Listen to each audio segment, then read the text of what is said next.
Bonjour mes frères et sœurs et bienvenue à cette méditation guidée de l'Évangile de Jésus-Christ selon Saint Matthieu au chapitre 19, versets 3 à 12. En ce temps-là, des pharisiens s'approchèrent de Jésus pour le mettre à l'épreuve. Ils lui demandèrent: est-il permis à un homme de renvoyer sa femme pour n'importe quel motif? Il répondit: n'avez-vous pas lu ceci? Dès le commencement, le Créateur les fit hommes et femmes. Et dit: à cause de cela, l'homme quittera son père et sa mère et s'attachera à sa femme, et tous deux deviendront une seule chair. Ainsi, ils ne sont plus deux, mais une seule chair. Donc ce que Dieu a uni, que l'homme ne le sépare pas. Les pharisiens lui répliquent: pourquoi donc Moïse a-t-il prescrit la remise d'un acte de divorce avant la répudiation? Jésus leur répondit: c'est en raison de la dureté de votre cœur que Moïse vous a permis de renvoyer vos femmes. Mais au commencement, il n'en était pas ainsi. Or, je vous le dis, si quelqu'un renvoie sa femme, sauf en cas d'union illégitime, et qu'il en épouse une autre, il est adultère. Les disciples lui disent: si telle est la situation de l'homme par rapport à sa femme, mieux vaut ne pas se marier. Il leur répondit: tous ne comprendront pas cette parole, mais seulement ceux à qui cela est donné. Il y a des gens qui ne se marient pas, car de naissance, ils en sont incapables. Il y en a qui ne peuvent pas se marier, car ils ont été mutilés par les hommes. Il y en a qui ont choisi de ne pas se marier à cause du royaume des cieux. Celui qui peut comprendre, qu'il comprenne. Mes frères et sœurs, après ce premier contact avec le texte de l'Évangile de ce jour, qui parle du mariage, du divorce et du célibat, entrons en prière. Au nom du Père et du Fils et du Saint-Esprit, Amen. Prenons conscience de la présence de Dieu.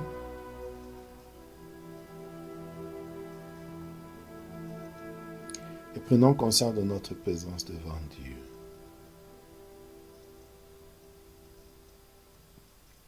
Invoquons l'Esprit Saint pour qu'il nous guide et nous accompagne.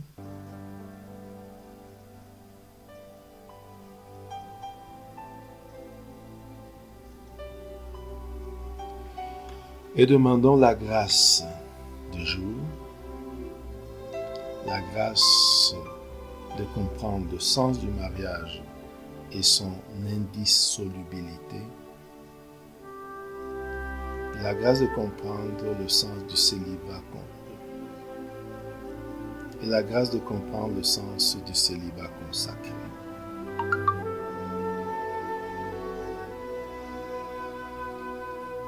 Maintenant, composons le lieu. Regardons, visualisons le lieu où se trouve Jésus.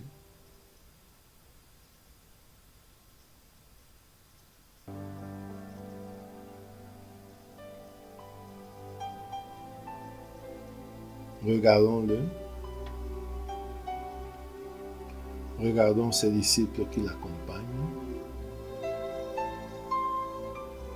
La foule venue le voir. Et les pharisiens qui veulent le mettre à l'épreuve. Visualisons les pharisiens s'approchant de Jésus pour le mettre à l'épreuve.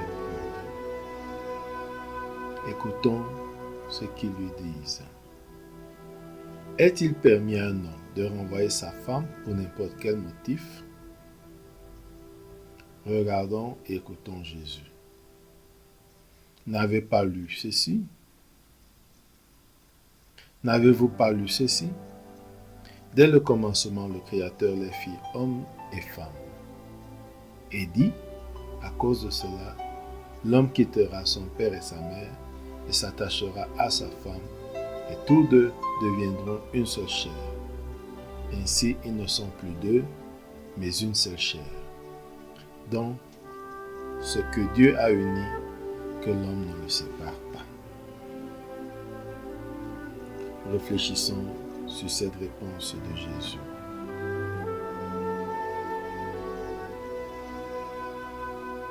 Ils ne sont plus deux, mais une seule chair. Ce que l'homme a uni, que Dieu ne le sépare pas.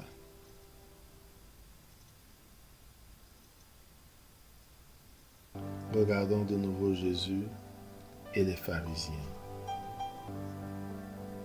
Écoutons ce que les pharisiens répliquent. Pourquoi donc Moïse a-t-il prescrit la remise d'un acte de divorce avant la répudiation? Regardons Jésus et écoutons sa réponse.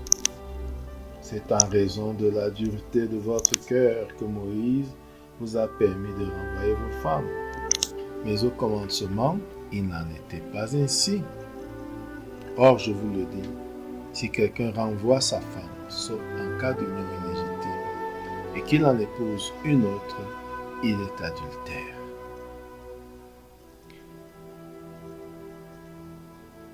Percevons la radicalité de Jésus par rapport au mariage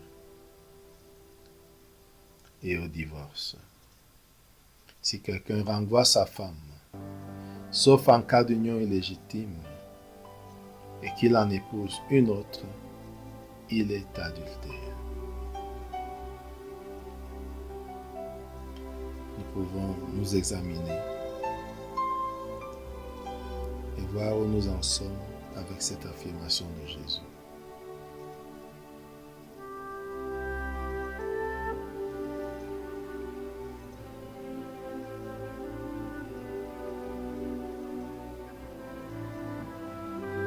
Maintenant, regardons les disciples qui s'adressent à Jésus. Maître, si telle est la situation de l'homme par rapport à la femme, mieux vaut ne pas se marier. Regardons Jésus qui leur sourit un peu et qui leur répond, tous ne comprennent pas cette parole, mais seulement ceux à qui cela est donné. Il y a des gens qui ne se marient pas, car de naissance, ils en sont incapables. Il y en a qui ne peuvent pas se marier, car ils ont été mutilés par les hommes. Et il y en a qui ont choisi de ne pas se marier à cause du royaume des cieux. Regardons Jésus qui conclut, celui qui peut comprendre, qu'il comprenne. Réfléchissons sur ce que vient de dire Jésus.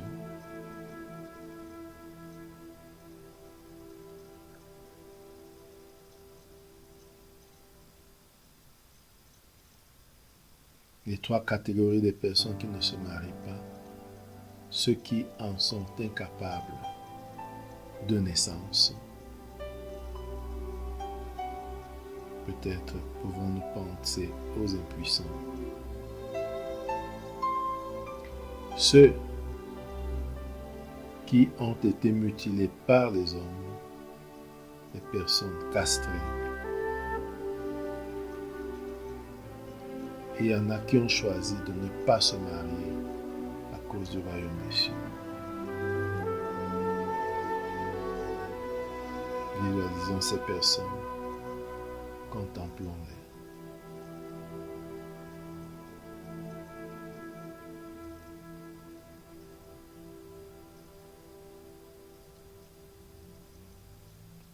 Regardons Jésus et écoutons sa conclusion. Celui qui peut comprendre, qu'il comprenne.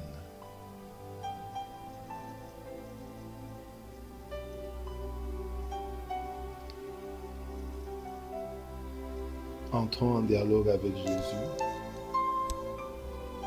Parlons avec lui de ce qui attire notre attention dans cet évangile,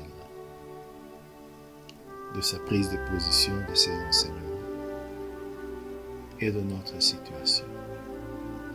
Parlons avec Jésus comme un ami parle avec son ami.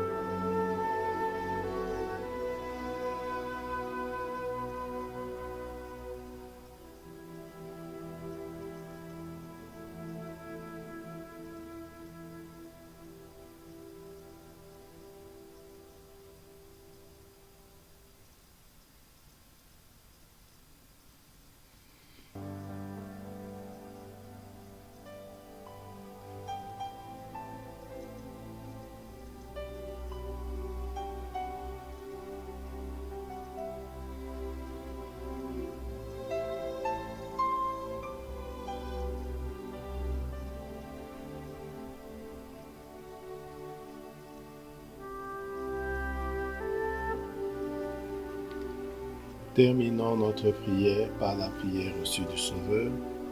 Notre Père qui es aux cieux, que ton nom soit sanctifié, que ton règne vienne, que ta volonté soit faite sur la terre comme au ciel. Donne-nous aujourd'hui notre pain de ce jour. Pardonne-nous nos offenses comme nous pardonnons aussi à ceux qui nous ont offensés. Et ne nous laisse pas entrer en tentation, mais délivre-nous du mal. Amen. Au nom du Père et du Fils et du Saint-Esprit. Amen. Bonne journée.